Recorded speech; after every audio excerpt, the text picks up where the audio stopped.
They thought humans were reckless, brutal, even suicidal in battle. But when alien cadets stepped onto Earth's training grounds, what they saw changed everything. Explosions in the distance, smoke in the air, and a human soldier. Kneeling over a comrade, with an exposed bone in his hand, pushing it back into place, the aliens froze. And then they learned why no other species dares challenge a Deathworlder. The alien cadets had never set foot on a Deathworld before. For weeks, they had trained in the safety of the Academy ships, listening to rumors about Earth, a place so dangerous that even its plants could poison, its animals could kill, and its storms could tear steel apart. They had heard stories about the humans, too. Reckless warriors with strange instincts whose survival rates defied all logic. In the quiet corridors of their training vessel, they had laughed at these tales, dismissing them as exaggerated war stories. But now, the shuttle doors opened, and the truth greeted them in a blast of sound heat. First thing they noticed was the smell, sharp, metallic, and smoky. The landing zone was nothing like their clean, sterile Academy bays. The ground was scarred with boot prints, oil stains, and dried mud.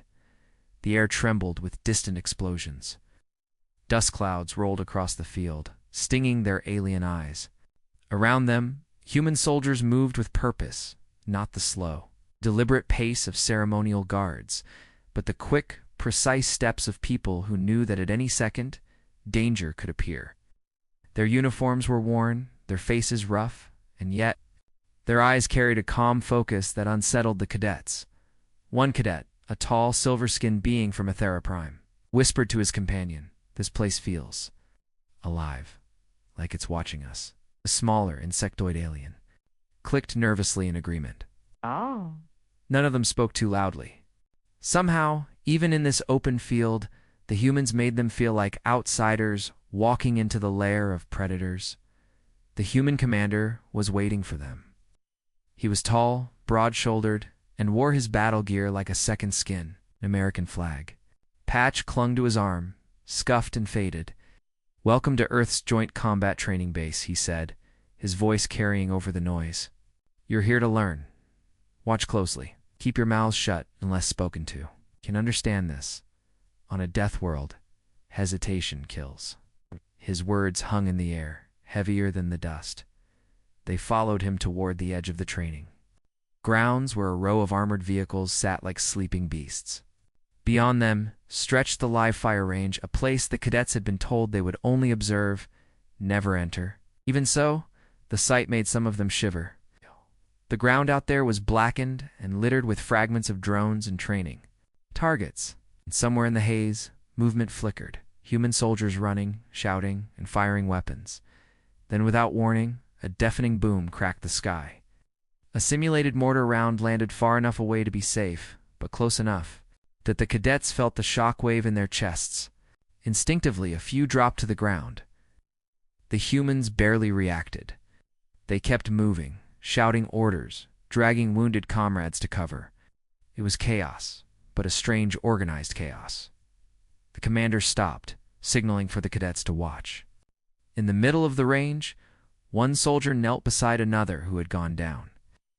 The wounded man's arm was twisted at an unnatural angle, bone jutting out in a jagged white spike.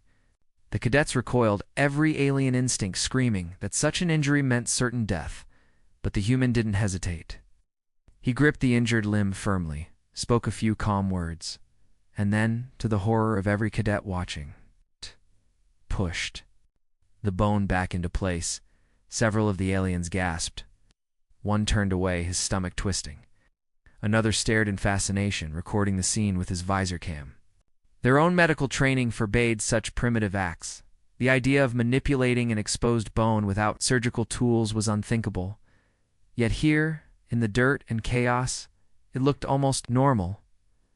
The wounded soldier gritted his teeth, sweat streaming down his face, but he didn't scream, didn't beg for sedation, simply nodded at his comrade, as if saying, "Do what you have to do." Within seconds, the bone was aligned, the wound was wrapped in thick bandages, and the injured man was hauled to his feet. And then, to the cadet's disbelief, he picked up his rifle and kept moving forward.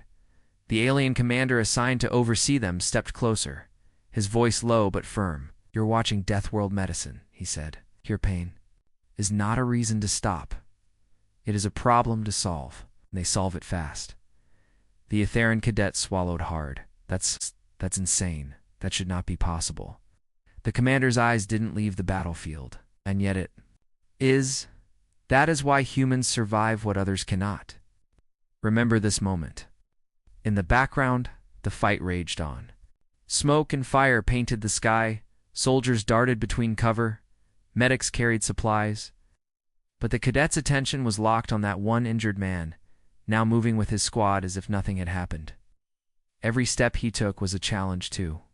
Everything they thought they knew about war, medicine, and survival, they had come expecting to study reckless brutes. Instead, they were seeing something far more dangerous: resilience so deep it made fear irrelevant. And somewhere in the back of their minds, Cod felt the same uneasy thought taking root. If humans can do this to their own bodies, what could they do to us? As the commander signaled them to move on, another explosion shook the ground, sending a fresh wave of dust into the air. The cadets followed, their eyes darting back to the battlefield again and again.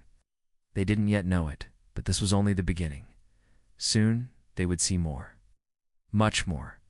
And before this training was over, they would carry scars of their own, not all of them visible. The cadets could not stop thinking about what they had just seen. Even as they followed the commander through the maze of blast walls and armored vehicles, their minds replayed the image of the human soldier forcing that bone back into place. Some felt sick at the memory, others felt a strange spark of curiosity, but all of them felt unsettled. On their homeworlds, such injuries meant an immediate medical evacuation, long hours of surgery, and strict recovery protocols. Here on Earth, it seemed an injury was just another problem to fix on the way to finishing the mission. The group finally stopped beside a raised observation platform. From here, they could see the entire training range spread out like a war painting. Craters, shattered drone carcasses, torn-up barricades, and squads of soldiers moving in patterns so tight and efficient it almost looked choreographed. But this was no performance. The smell of gunpowder was too strong, the shouts too urgent, the heat from nearby explosions too real. The alien commander joined them on the platform. He was not a human, but a Kornathi, a tall, deep blue warrior species with a long history of mercenary work. His voice carried the weight of someone who had stood in the middle of real wars. "You saw it," he said simply. "You saw why the humans frighten even those who come to train them." A cadet with pale crystalline skin raised a trembling hand. That man, the injured one, why did he keep going? Why didn't he rest? The Kornathi looked at him, expression unreadable. Because to a Deathworlder, rest is for after the fight, not during. He stepped closer to the railing, pointing at a group of soldiers moving across the range. "They train for every possibility. Wounds are not interruptions to them, they are obstacles to be overcome on the way to victory." The cadets turned their attention to the squad he had indicated. They watched as one human tripped and fell hard, scraping his face across the rocky ground. Without breaking stride, the soldier spat blood, pulled himself up, and continued running. Not a single squad mate stopped to check on him. They simply trusted he would catch up. And he did. The insectoid cadet clicked his mandibles uneasily. But that's madness. A wounded soldier is weaker, slower. Isn't it dangerous to keep them in the fight? It is, the Kornathi admitted. But it is also dangerous to leave them behind. Humans understand this better than anyone. They fight not only for survival, but for the one beside them. It is not about the self. It is about the unit. Another explosion rolled across the range, and the cadets watched. A different scene unfold. This time, a simulated enemy drone targeted a group of soldiers, unleashing a volley of projectiles. One human went down instantly, his leg hit. Without hesitation, another soldier dove on top of him, shielding him from the next volley. Dan. With the same brutal efficiency they had witnessed earlier, the rescuer dragged the wounded man to cover, pulled a compact medical kit from his vest, and went to work. The cadets leaned forward. The human opened a small blade, cutting away the trouser leg to reveal a nasty wound. He worked quickly, applying a tourniquet with one hand while still keeping his weapon ready in the other. It was almost mechanical, like he had done it hundreds of times before. Cadets noted how little talking there was between them. Just short, sharp commands, each one answered with a nod or a grunt. Within less than a minute, the wounded man was stable enough to rejoin the fight. The two of them emerged from cover and continued pushing forward, covering each other without breaking rhythm. The crystalline-skinned cadet began, his voice low. Should have been impossible. The Kernathy's lips twitched. Almost a smile. It is impossible for most species, but not for Deathworlders. The Etheran cadet, still unsettled from the earlier bone-setting scene, finally spoke up. You make them sound like they're indestructible. They are. Not indestructible, the Kernathy corrected. They bleed, they break, they die. But they refuse to do those things until the fight is over. That is their strength. He looked over the group slowly. It is also what makes them dangerous to underestimate. Ow. The cadets absorbed his words. In silence, some began to realize that the stories they had dismissed as exaggerated were in fact only fragments of the truth. Suddenly, the human commander's voice rang out from below. Cadets, down here. His tone left no room for delay. They descended from the platform quickly, their hearts pounding when they reached the ground. The commander pointed to a nearby open area where a line of human medics were gathered. You're about to see how we teach battlefield medicine, he said, and you will participate. The cadets exchanged uneasy glances. Participate, that was not in their schedule. But before anyone could object, they were marched toward the training circle. Inside, the medics were already preparing. Life-sized humanoid dummies lay scattered on the ground, each with simulated injuries, deep cuts, shattered limbs, burns, and more. The smell of synthetic blood filled the air. Today, the lead medic announced, you learn how to keep someone alive in the middle of chaos. Forget the comfortable rules of your homeworlds.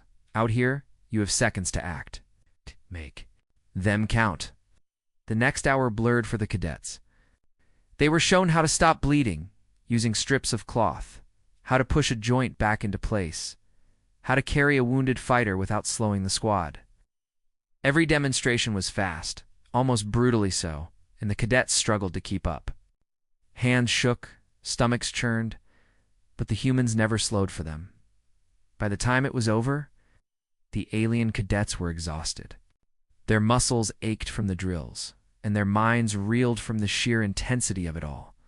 They had come to learn tactics and weapon use, but what they had seen today was something far more primal, and somewhere, deep in their thoughts, each of them felt the same quiet realization creeping in. If this was just training, what would real combat with humans look like? The training grounds looked different the next morning. The air was cooler, but heavier somehow, like the sky itself knew what was coming. The alien cadets stood in formation, lined up beside human soldiers for the first time, the dirt beneath. Their boots was still scarred from yesterday's drills, the scent of smoke and oil clinging to every breath. Some cadets tried to look calm, but their eyes darted across the humans' gear, thick armor plates, weapon slings, extra magazines clipped to their chests. Even at rest, the humans looked ready to move, ready to fight, as if danger was never. Far away, the human commander paced in front of them, helmet tucked under one arm. Today, he said, his voice steady but carrying an edge, you're not just observers, you're in the simulation. Several alien eyes widened. The commander gave them no time to react. This will be a live-fire exercise with stun rounds. In full-force drones, you'll be embedded in human squads. You will move when they move. You will act when they act. And if you freeze, looking each cadet in the eye, you will be pulled out. You will not be invited back. No one spoke. Within minutes, the squads were formed. Each alien cadet found themselves standing among human soldiers, their gear suddenly feeling far too light, their training far too short. The Etheran cadet from before was placed beside a tall human sergeant with deep lines in his face and a voice like gravel. Stay on my left, the sergeant told him. You see me move? You move. You see me hit the dirt? You hit the dirt, you understand? The Etheran nodded quickly, A loud alarm blared over the range, and the gates opened. The squads moved out. In a wave, boots pounding against the dry ground. The cadets stumbled to keep up with the humans' fast, smooth stride. Already, their eyes were pulling in 100 different sights, shattered concrete barriers, burnt-out drone husks, the faint hum of overhead surveillance bots. The smell of smoke was stronger here, mixed with the sharp temps of ozone from recent energy weapon fire. The first attack came without warning. Drone erupted from behind a pile of rubble, metal wings snapping open like a predator's jaw. Fired a burst of stun rounds at the lead squad. The humans reacted instantly, rifles snapping up, bodies shifting into cover positions with practiced speed. The alien cadets hesitated for only a second, but in that second they realized just how slow they were compared to their human counterparts. The Atheran threw himself behind a chunk of concrete just as the sergeant returned fire, each shot precise, uncontrolled. A human soldier to their right took a hit to the chest, the impact knocking him backward, but within moments he was back on his feet, weapon ready. The cadets exchanged uneasy glances. Stun round from that distance should have dropped him for minutes. Move. The sergeant barked, pulling them toward the next position. The humans didn't waste time discussing what had just happened. There was no pause, no regrouping. The battle simply kept going. As they pushed forward, another drone descended from above, this one larger, heavier, armed with simulated concussion grenades. It lobbed one into the path of the advancing squad. The explosion threw dust and smoke into the air, blinding the cadets. Coughing, stumbling, they tried to find their bearings, but the humans didn't slow. The Atheran saw a shape moving toward him fast. It was the sergeant, hauling him upright by his gear harness. Eyes up, cadet. You want to live? Stay on me. They pressed on, the ground littered with obstacles. The insectoid cadet found himself separated from his assigned human partner for only a moment. Oh. But that moment nearly cost him. A smaller recon drone darted out from a side alley, aiming straight for him. Before he could react, a human private tackled the drone midair, slamming it into the dirt and smashing it with the butt of his rifle. The private gave the insectoid a quick nod and moved on, as if saving someone's life was just part of the march forward. By the time they reached the halfway mark of the course, the alien cadets were drenched in sweat. Their legs burned, their lungs ached, and every sound seemed too close, too sudden. But the humans still moved as if they could go all day. Then came the real test. An enemy assault squad, controlled combat drones armed with shock batons, ambushed the rear of the formation. The Atheran cadet squad spun to meet them, stun fire cracking in every direction. In the chaos, one human soldier went down hard, his leg twisted beneath him. The Atheran froze for a fraction of a second, unsure of what to do. But before he could step forward, two other humans had already reached the injured man. One lay down covering fire. The other yanked the soldier's leg straight with a sharp movement that made the cadet's stomach twist. The injured man bit down on a mouthpiece, gave a thumbs up, and moments later, he was hobbling forward again, weapons still in hand. The alien cadets could hardly believe what they were seeing. Every part of their training told them this was madness, that this soldier should have been carried out or left behind. But here, he was just another fighter, another piece of the line holding steady. When the final alarm sounded, signaling the end of the exercise, the cadets were exhausted, in a way they had never known. Their muscles screamed, their heads pounded, and yet, deep down, there was something else, a spark of understanding. A faint realization that the human's strange, relentless way of fighting was not just skill, it was something deeper. As they returned to base, the human sergeant glanced at the Atheran cadet and said, almost casually, "Not bad for your first run. Next time, you might even keep up." The cadet didn't answer right away. His mind was still replaying the sight of that injured soldier, forcing himself back into the fight.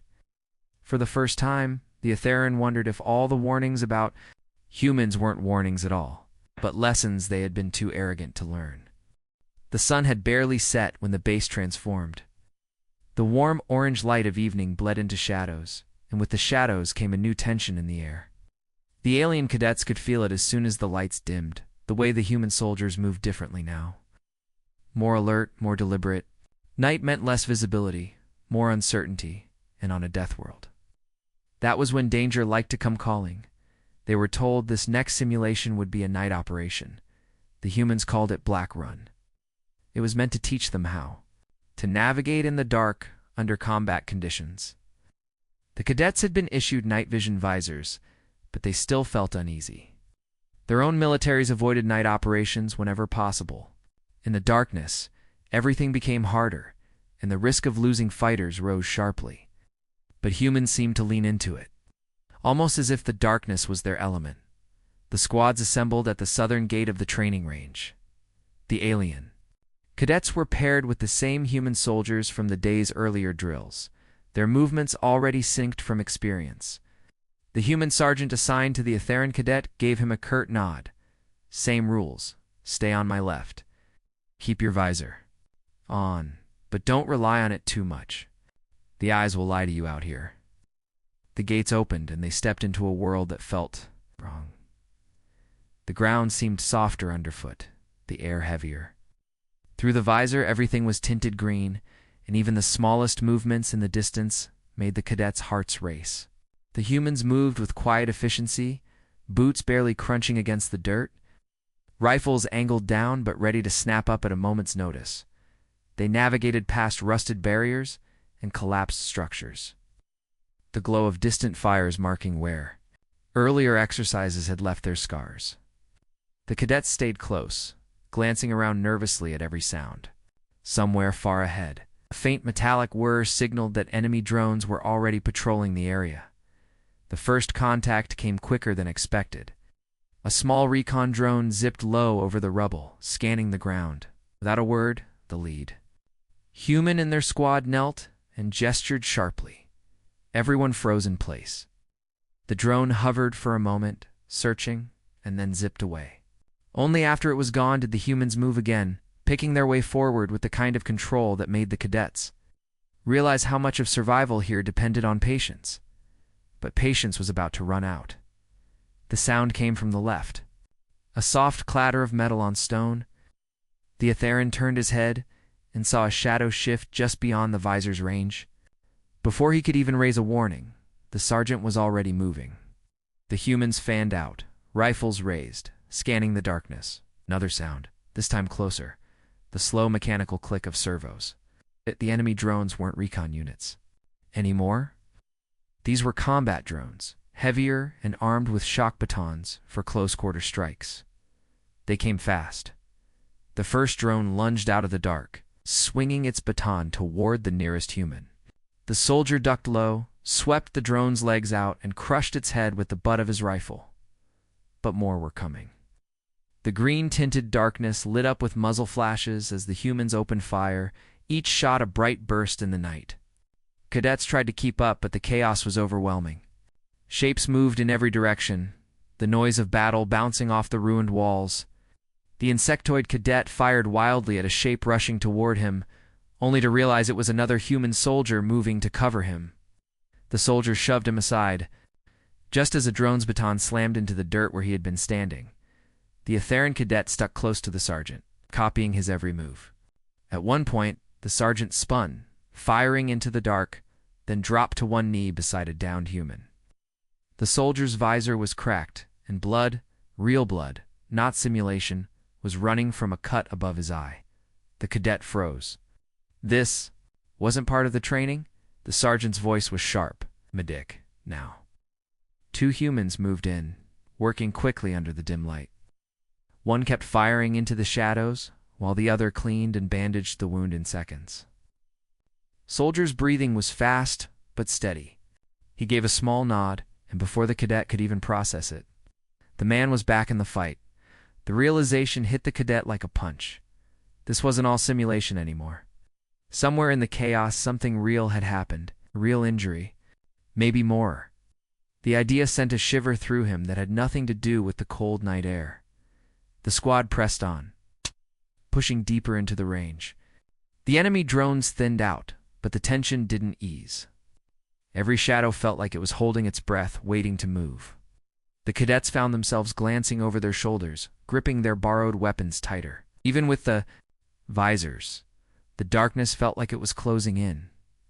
Finally, they reached the extraction point, a ruined structure with just enough cover to hold out until the signal came.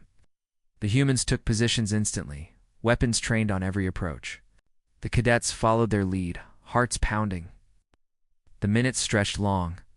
The only sound was the faint crackle of distant gunfire and the low hum of their own breathing in the helmet.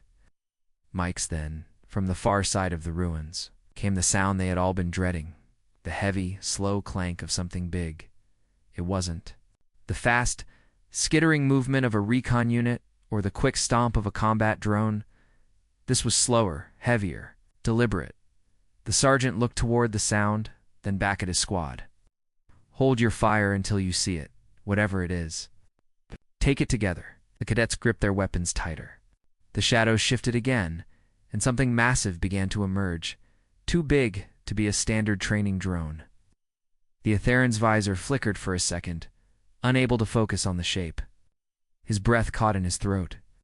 Whatever this was, it wasn't in the briefing, and somewhere deep inside he realized this night was no longer just a drill. The sound grew louder. Each metallic step echoed through the ruins like a hammer striking stone. Dust drifted down from the shattered ceiling, stirred by the slow, heavy movement outside. The alien cadets huddled behind cover, weapons trembling slightly in their hands. Through the green glow of their visors, they could see nothing yet, only the faint suggestion of a silhouette too large.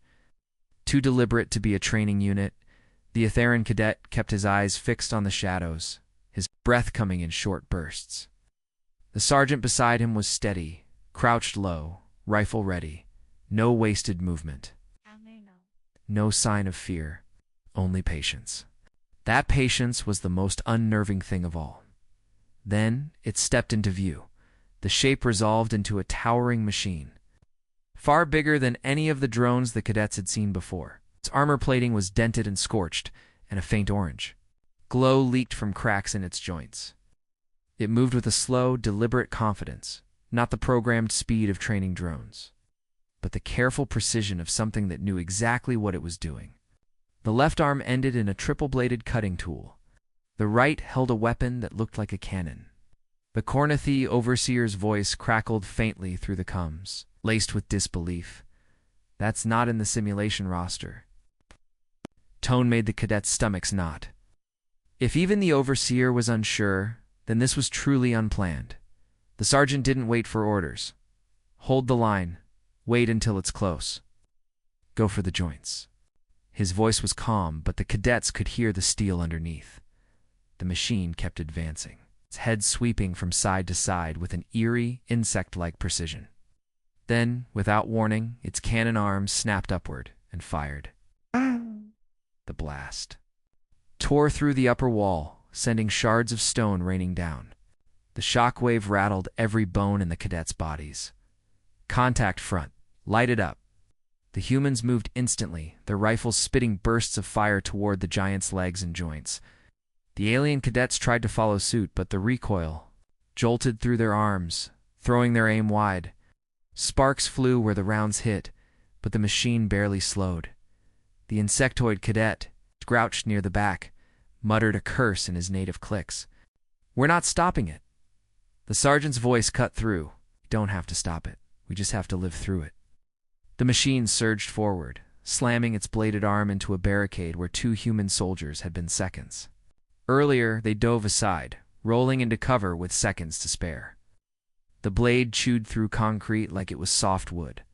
A human private broke from cover, dashing forward with a tube-shaped launcher on his back. The Atheron cadet watched, wide-eyed, as the man slid on one knee, braced the launcher, and fired a magnetic charge straight into the machine's right knee joint. The explosion was sharp, bright. The machine staggered, its cannon dipping for a moment. "Move," the sergeant shouted, waving the squad back toward the extraction point. But before they could fall back far, a deafening crash shook the ground. The machine had collapsed to one knee. But it wasn't finished. Its cannon swung around, firing wildly into the ruins. A chunk of wall exploded near the Atheran cadet, throwing him backward. His visor cracked, static dancing across his display. The world spun for a moment, his ears ringing. When his vision cleared, he saw the sergeant crouched over him, dragging him out of the debris. "On your feet, cadet. You're not done yet." "Oh, something." And the sergeant's voice cut through the panic. The cadet scrambled upright, rifle shaking in his grip. Around them, the fight pressed on, humans darting in and out of cover, laying down precise bursts of fire. Every movement was fast, focused, terrifyingly coordinated. Then came the moment that would burn into the cadets. Memories forever. One of the human soldiers was caught in the open when the machine's blade swept sideways.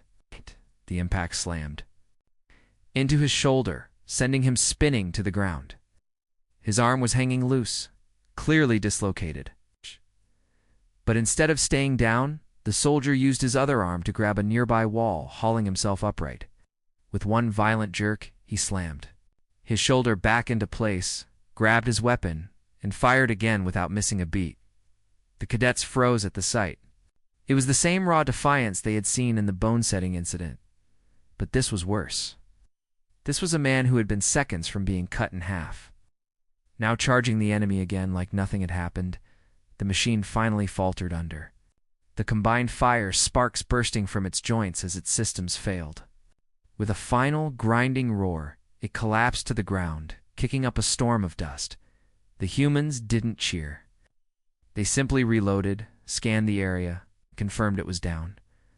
Only when the sergeant called clear did the tension in the Ares. The cadets were breathing hard, every muscle trembling.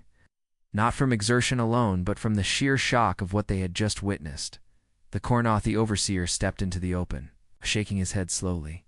"That was not part of the exercise," he said. "It seems your training just became very real." The Atheran cadet looked at the humans around him, dirt-streaked, sweating, weapons still ready. There was no fear in their eyes, only a grim readiness for whatever might come next. And for the first time, the cadet felt a strange shift inside himself. A flicker of understanding, a hint of why these warriors were so feared across the stars. This wasn't just survival. This was defiance. This was a refusal to break, no matter what came at them, and deep down he realized they were only just beginning to see what Deathworlders could truly do. The dust from the destroyed machine still hung in the air like a ghost that refused to leave. The cadets stood in uneasy silence, catching their breath, their alien eyes scanning the ruins for any sign of movement. However, Didn't. Slow. They moved with the same alert precision, checking corners, scanning rooftops, speaking in short, sharp bursts over comes. For them, the fight wasn't over until every threat was confirmed dead. The Atheran cadet's mind was still replaying. The sight of the human soldier slamming his shoulder back into place, the sound of the bones snapping into position had been sickening, yet effective. He'd heard of humans' pain tolerance, but watching it with his own eyes was different. There was something unsettling about the way they didn't flinch from pain. They seemed to treat it as nothing more than a small obstacle. The overseer was speaking to the sergeant in low tones when a sound cut through the lingering silence, a faint, high-pitched whine from somewhere beyond the fallen machine. The sergeant's head turned sharply. The whine grew louder, deeper, then shifted into the unmistakable thud of something heavy approaching fast. "Incoming," human private shouted. Before anyone could react, an explosion erupted on the far side of the courtyard. Spray of shrapnel tore through the group, slicing into walls, tearing through armor plates. The cadets scattered instinctively, their training forgotten in the raw panic of the moment. When the smoke cleared, one of the alien cadets, a slender, pale-skinned Vishari, was lying on the ground, clutching her midsection. A dark, almost black fluid seeped between her fingers. Her breathing was ragged, shallow. The other cadets froze. Vishari physiology was delicate, even with advanced medtech. Abdominal injuries were often fatal if not treated immediately. And here, there was no sterile operating room, no gentle precision tools. The human medic was already moving. He dropped to his knees beside her, tearing open a pouch on his vest. His pressure dressing now. He barked to no one in particular. A Theran cadet found himself staring, paralyzed. This wasn't a simulation. This was a real, living being, bleeding out in front of him. The medic's hands moved with brutal speed. He pulled away the Vishari's trembling hands and pressed a thick, tan-colored pad directly onto the wound. The Vishari cried out in a sharp, almost musical note of pain. The cadets winced. Their instincts screamed to back away from pain, to shield the injured from further harm. But the human didn't stop. He pressed harder. Hold her still. The medic snapped. 2 human soldiers pinned her shoulders gently, but firmly.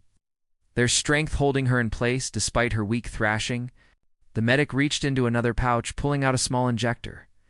Without hesitation, he stabbed it into her neck. A hiss, then a faint green light on the device. Pain blockers in. She's still going into shock. The Theran cadet finally found his voice. Our protocols forbid. The medic's eyes shot up, sharp as a blade. Your protocols don't work here. She's got maybe 60 seconds before she bleeds out. I'm not asking for permission. The words hung in the air like a challenge. No one answered. He tore open a packet of synthetic fiber mesh and pressed it deep into the wound. The cadets recoiled instinctively in their culture. Invasive contact with another being's body was considered deeply taboo. To them, it looked almost violent. To the human, it was the only way to save her. Heart rates dropping. One of the soldiers called out, reading from a wrist monitor clipped to the Vishari's arm. The medic's jaw tightened. Not today. With a sudden motion, he grabbed a small pump device, pressed it to her skin, and activated it. The machine hummed, forcing oxygen-rich nanofluid directly into her bloodstream. The Vishari's chest rose sharply, her eyes snapping open in shock. She gasped, trying to speak, but the medic shook his head. Don't talk, just breathe. You're not done yet. The cadets stared, transfixed.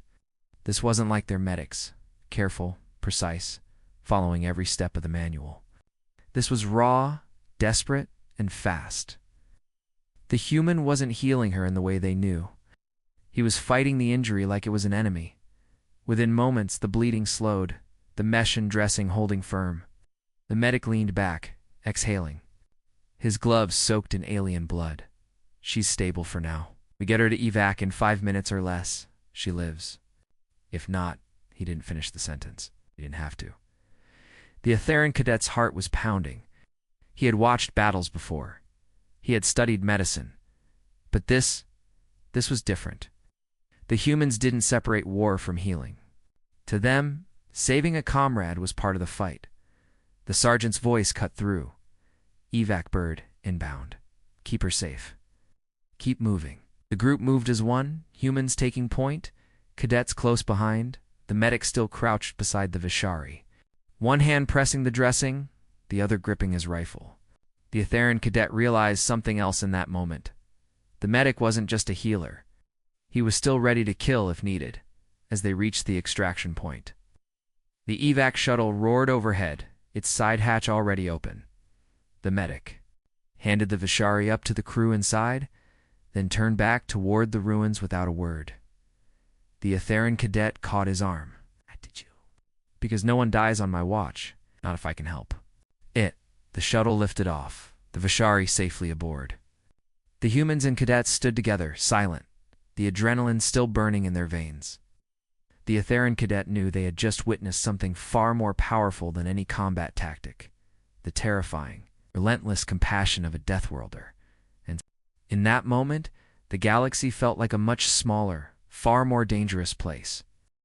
The battlefield was quiet in the way a predator is quiet, not at rest, but waiting. The Vishari cadet was gone, lifted away in the evac shuttle. But the memory of her gasping breaths and the human medic's blood-soaked gloves still clung. To the alien cadets like a second skin, they followed the human squad deeper into the ruins, stepping over twisted metal and charred fragments of what used to be drones. Above them, the sky was a heavy blanket of gray clouds.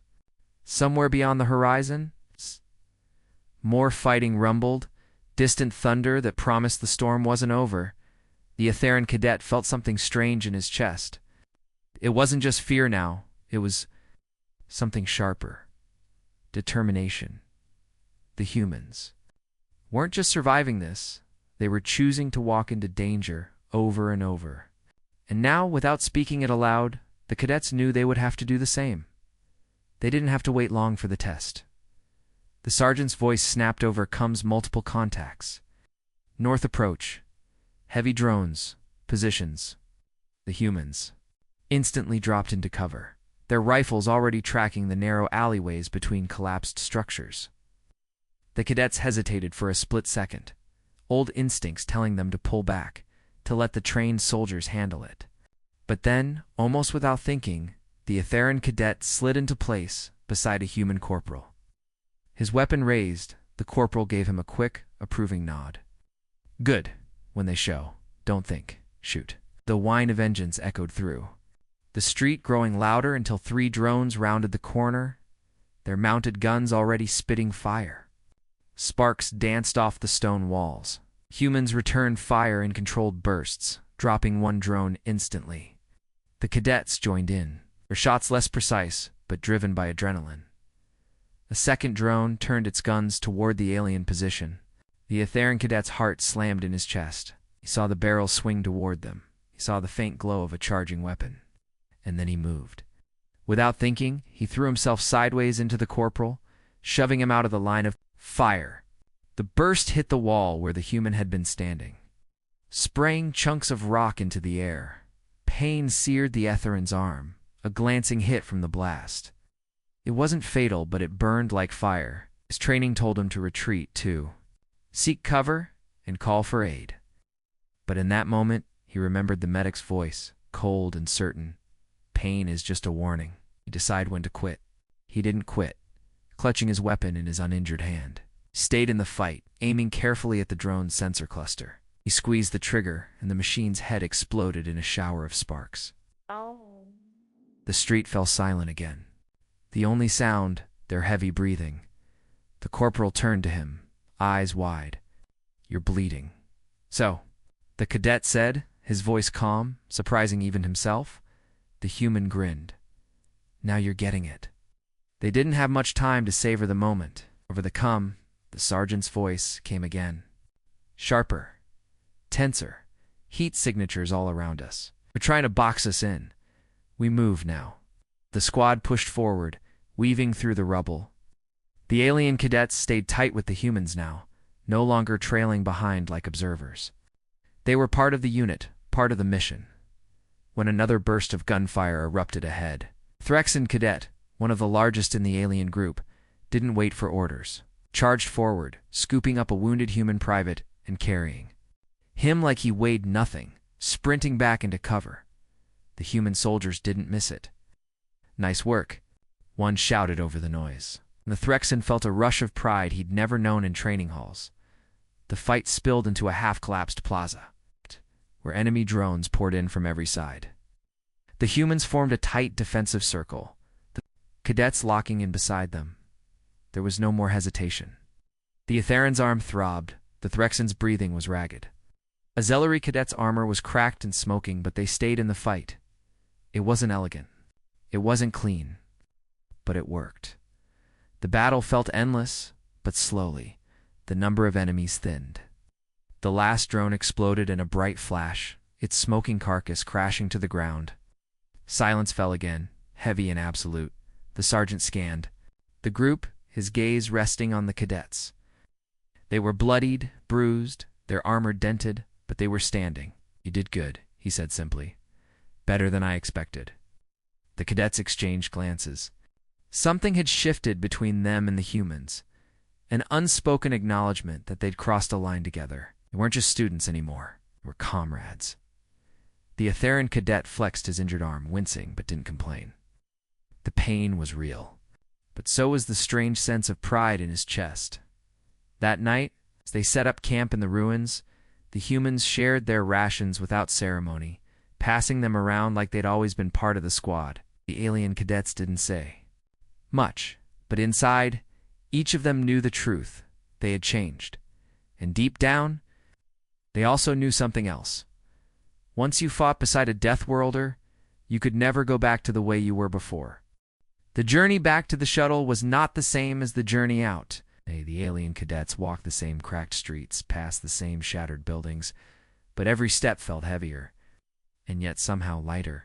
Heavier because of what they had seen: the raw violence, the searing pain, the close calls that had left their hearts pounding in their throats. Lighter because, in the strange way of all who had stood in danger together, they had found something stronger than fear. They didn't speak much. The humans didn't either. It wasn't the silence of strangers. It was the silence of shared understanding, the kind that didn't need words. When the wind gusted through the ruins, carrying the faint scent of smoke and ozone, the cadets remembered flashes of the last 2 days, the medic's blood-stained hands pushing life back into a dying comrade, the corporal's grin when the Etheran cadet refused to quit despite the pain, the Threxan carrying a wounded human across open fire without hesitation. When the shuttle pad came into view, the cadets slowed without meaning to. The gleaming silver transport looked out of place here, like a memory from a different life. In a way, it was. The beings who had stepped off it only days ago had been curious visitors, full of quiet arrogance, certain they were here to study a dangerous but primitive species. The beings who now approached it were not the same. The human sergeant was waiting. At the foot of the ramp, his armor was scratched, one shoulder plate missing, a deep scorch mark across his chest plate, but he stood straight. His eyes scanned the cadets, not in the way an instructor looks at students, but in the way a commander looks at fellow soldiers. "You came here to watch," he said, his voice rough but steady. "But you didn't just watch. You fought. You bled. You carried your own weight." His gaze swept across each cadet in turn. "That means something out here. It's more than your ranks, more than your worlds. Out here, it means you're one of us." The words hit harder than the cadets expected. One of us. Simple, direct, no ceremony. And yet, it felt like the highest honor any of them had ever been given. The Etheran cadet, his arm still bandaged, from the fight, stepped forward. "Before we came, we thought your way was reckless, wasteful, that you didn't care about pain or safety. Now," he glanced at the others, who all nodded. "Now we understand. You don't fight because you want to win. You fight because you refuse to lose." The sergeant's lips curled into the smallest of smiles. That's close enough. They boarded the shuttle, finding their seats. The engines began to hum, a low vibration that ran through the deck plates as the cadets watched the human soldiers. On the pad, small figures now framed by the wreckage of the battlefield. Some were laughing, others leaning on each other's shoulders. All of them still armed and ready.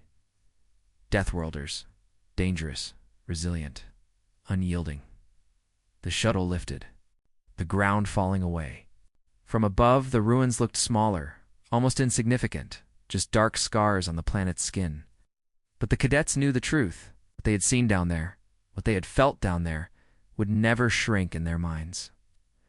One of the cadets, a Zellery with a cracked breastplate, leaned back in his seat and murmured, "When I get home, no one will believe this." The Threxan shook his head. "They won't need to. This isn't a story you tell. It's one you live." Gazed out the viewport as the clouds closed beneath them, hiding the battlefield from sight. But in his mind, he still saw the medic's hands, the unflinching eyes of the human sergeant, the stubborn grin of the corporal under fire. He realized that this was the real lesson they had come for. Not tactics, not weapon drills, not medical procedures.